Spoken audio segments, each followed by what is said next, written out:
It is so fascinating, and you tapped on one of the things that we've been talking on a lot. I always bring this point, and for me, it was one of the biggest lessons on my health and well-being, wellness journey, and that's the listening to ourselves. That's really being empowering people, learning and understanding that we have so much inner wisdom, we have so much inner magic, we have so much wonderful inner energy, but we're never properly taught to listen to it.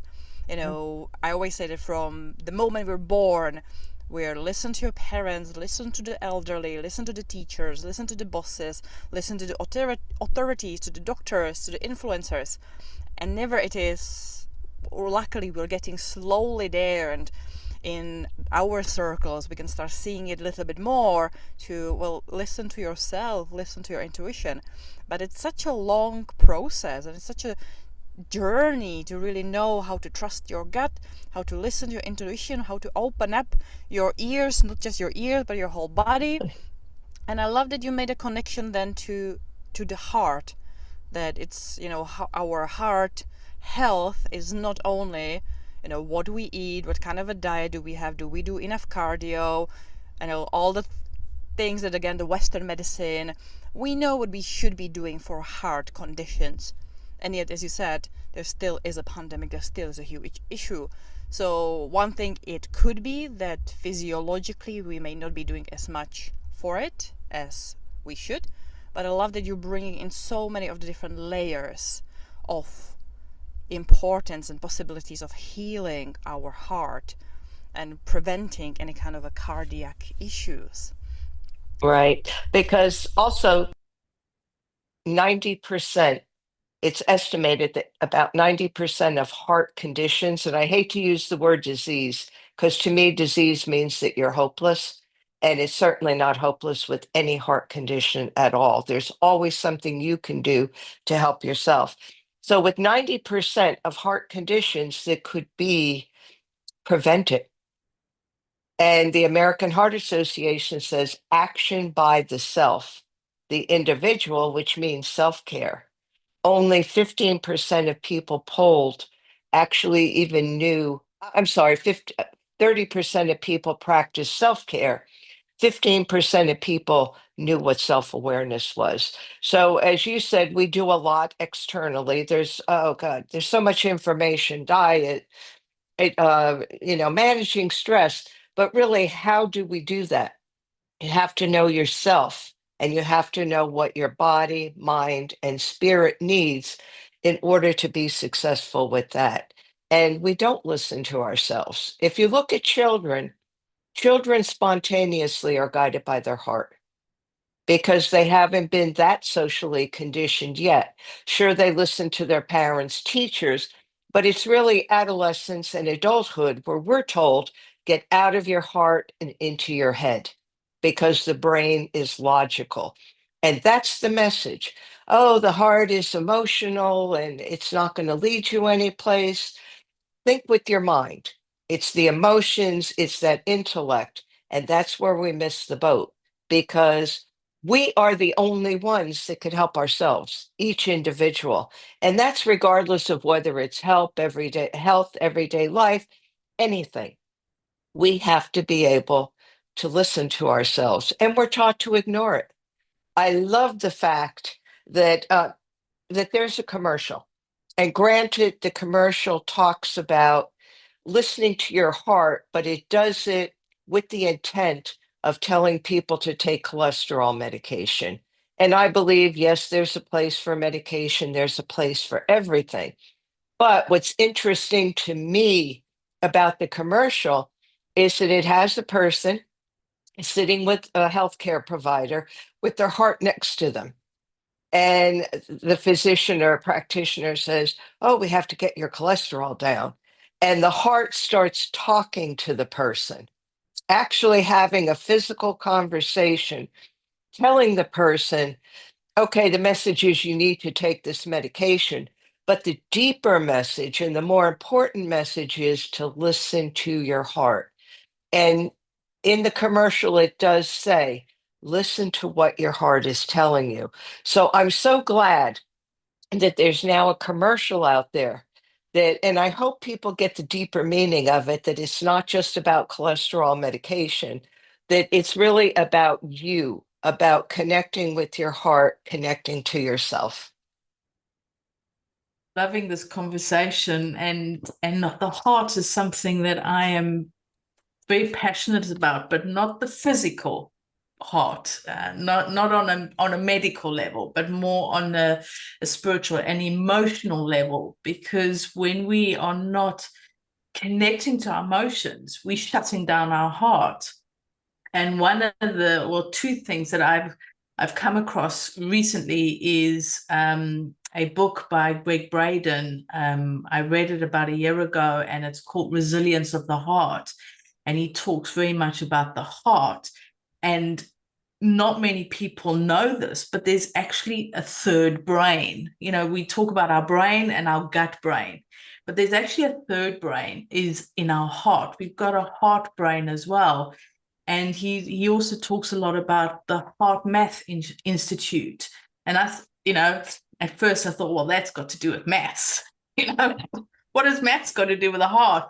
But it's actually more about connecting with your heart and about embracing your emotions. Because when we start to get in touch with our emotions, is we then open up our heart and are more connected to what our heart is saying, what we're feeling, because we suppress our emotions, we suppress our feelings in order to not upset somebody, or oh, don't be so dramatic. Are you're just a woman? Are you going through that time of the month? Just deal with it. Don't be angry. Don't be upset. Tears and grief make other people uncomfortable, so we suppress them. Joy is, you can have a little bit, but too much joy is what's wrong with you. Are what pills are you on there? You this joyful. So we've had to learn to suppress our real emotions, and there's so many emotions. It's not just what anger, joy, and sadness. There's so many emotions, and there's emotions attached to the emotions. So I'm really loving that you're talking about connecting the physical heart as well as the emotional heart and the spiritual heart, because we as humans, that is what makes us human, is our heart, is our emotions, is how we feel things, how we see things. And there's nothing wrong with emotions. There's nothing, they're not wrong. We've just been programmed to not experience them and not understand them, because they can sometimes also be extremely uncomfortable for ourselves as well as for other people around us. So I love how you're bringing the two together. And it'd be great if that advert took it a step further and just said, listen to your heart. What does it want spiritually or emotionally as well as medically? But it's great that there's something there, and hopefully people will start to see that the heart is not just a pump in our bodies, but so much more than just this thing that pumps blood from A to B and through the body. There's so much, and we are only now starting to touch the surface of how the heart really looks and what it does. And I just think that that's really beautiful that you are talking about it and helping your patients in clinic. But one thing I'd love for you to share with us is, somebody is now listening, or they're thinking, okay, I'm getting that my heart is more than just a blood pump. How can somebody start to really connect with listening to their heart, or to connect with what their heart is saying to them? Because it's not an easy process. Yeah. Yeah, let me get into that. First, I'd like to say that our heart is actually our first brain. 3.5 weeks after conception, you have a heartbeat. 4 to 4.5 weeks after conception, the brain and the mind forms. And then after 5 weeks, around 5 weeks, you have the brain in your gut. So if you look at it that way, your heart is actually your first brain, because 3.5 weeks after conception, you have a heartbeat. You now are an entity that has a beating heart. And the heart is much more than a pump. It really is. I mean, it's miraculous that it pumps so much blood through the body. It sustains life, it gives life, but there's so much more to it. And that's why we need to listen to our heart. So, how do you begin? The first thing I teach people is to place their hand over their heart. Because if you start physically, it's the easiest. Place your hand over your heart, just close your eyes. Feel your heartbeat. Your heartbeat, not the rhythm, but the heartbeat itself, that lub dub that you're feeling is unique to you. There are no two heartbeats that are alike. And that's why it's so important to get to know your heart. So when you place your hand over your heart, feel that heart beating. What does it feel like? That's really the first step, is to get to know your heart on that physical basis. Then you could say, is my heart beating fast? Is my heart beating slow? A fast heartbeat, and this isn't medical stuff, this is more the emotional, spiritual. A fast heartbeat could be you're doing too much in your life or you're moving too fast and you need to slow that down. A slow heartbeat could be, hey, get moving. You've got things to do and you've been putting them off. You've been lollygagging around and not getting it done. So the heart gives you the motivation and the inspiration. So you could look at it that way. So that's the first piece, is to feel your heart. Then what I tell people is once they get comfortable feeling their heart, is when their eyes are closed, to have no distractions, to take 5 minutes, at least 5 minutes out of every day, to sit quietly. And I usually tell people to do it while they're still in bed. So they could sit up in bed or lie down in bed. Put your hand on your heart, close your eyes, and don't think. If any, we're human beings. So when they tell you to empty your mind, you can't empty your mind. There's going to be thoughts, but you don't dwell on them. So what you do is if a thought comes in your mind, you say, thank you for coming. And you continue to just concentrate on your breath, breathing in, breathing out. I usually tell people breathe into the count of 8 through your nose, pause for a second or so, if that's comfortable. If it's not, then just breathe out through your mouth. And you'll begin to see how your breath and your heart come together. And that's what heart math really is all about, is about, they call it the coherence between the heart and the breath. Now, when you do that, what happens is you also get your heart, the brain in your heart, connected to the brain in your head. So it's on the same page. Okay. The brain in our head is merely a computer. Okay. However you react to a situation, you're going to react every time the same way until you could change that pattern. Now, if you connect your heart with your heart gives you time, and your heart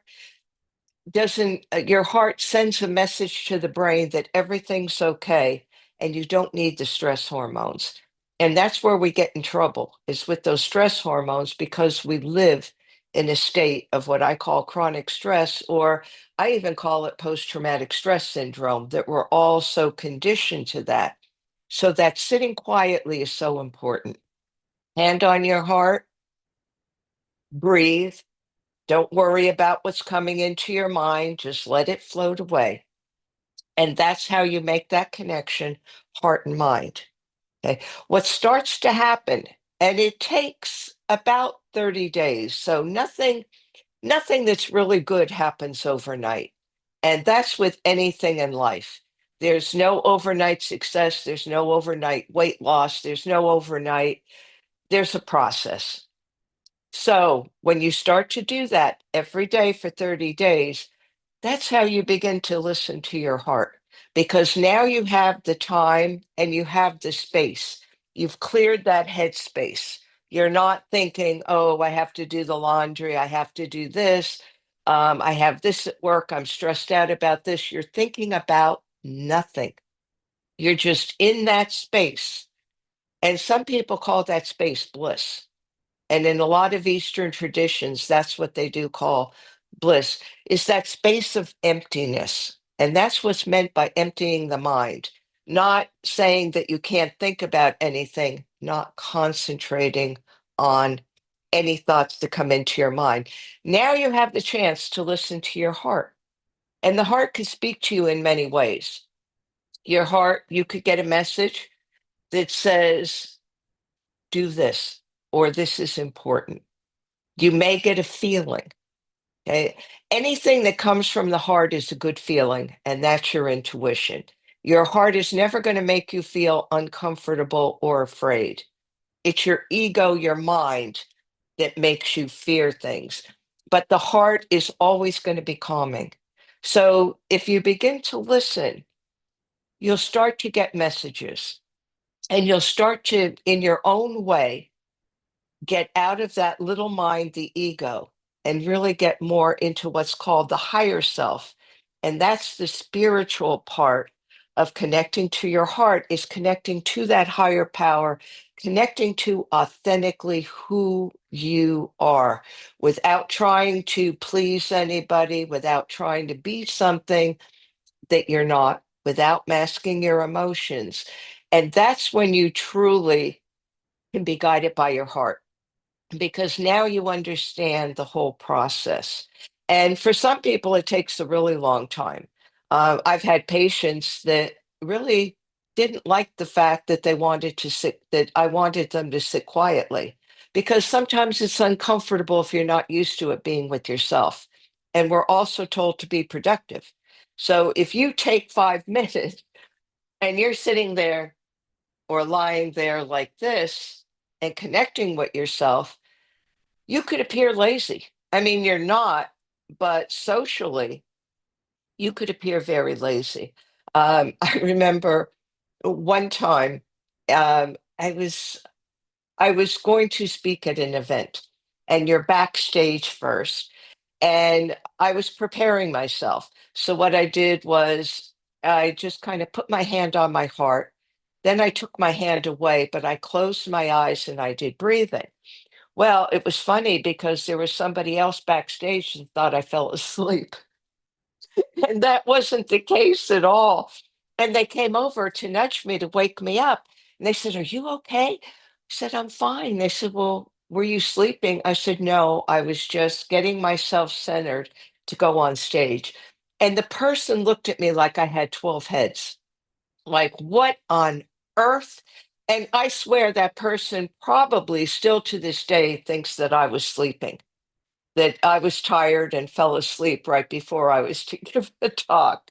So, I digress with that, but it's so important to get to know ourselves. So start with the physical, because that's the easiest, and most people could identify with that. Get to know what your heartbeat is. How is your heart beating? It's unique to you. Then sit with emotions. Don't think about anything. Connect your heart and your head. So this way, if you're feeling, say, grief, you're feeling unhappy, you have time to process that, because the brain is automatic. It's a computer. It's not going to sit back and process and say, how could I either change this situation, or maybe I can't. And one of my mentors always said, you have to sit in the oven until you're fully baked. You can't rush anything, and you have to sit with emotions. And then spiritually, that inner connection about, what is my intuition telling me? Is my intuition telling me to move forward with a project?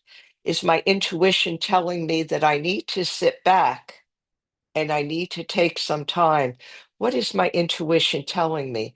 And then it becomes easier and easier to be what I call guided by your heart, to be that intuitive person that knows themselves physically, so that when something is amiss, you're the first one that catches it. Okay, if you notice something, you're listening to your heart, something's not right. Yeah, then it's time, if it continues, to get that checked out. You're listening to yourself emotionally. It's okay to feel grief. It's okay to be angry. It's okay to be sad. How can I either change this, or what could I do to deal with this at the time? Or do I just have to be unhappy? There's nothing wrong with that. You don't need an antidepressant for what's called situational depression, which is something happened, you lost a job, you lost something. And now you need to grieve and you need to feel those emotions. If you can't get out of bed and you can't do anything, that's a call to action to see a provider, because then you need medication or formal therapy. But for most of us, we just don't want to feel sad, or we're told that we can't. You ask somebody how they're doing. I'm not saying go out to the world and everybody you meet say, oh, I lost my job, this happened, that happened, I'm feeling this way. No, that's for your close friends, your family, your confidants. But nothing says we have to feel good all the time. Yet people expect us to. And nobody would want to hear if you didn't, except for your confidants. So we always mask who we are for society, because society wants us to be a certain way.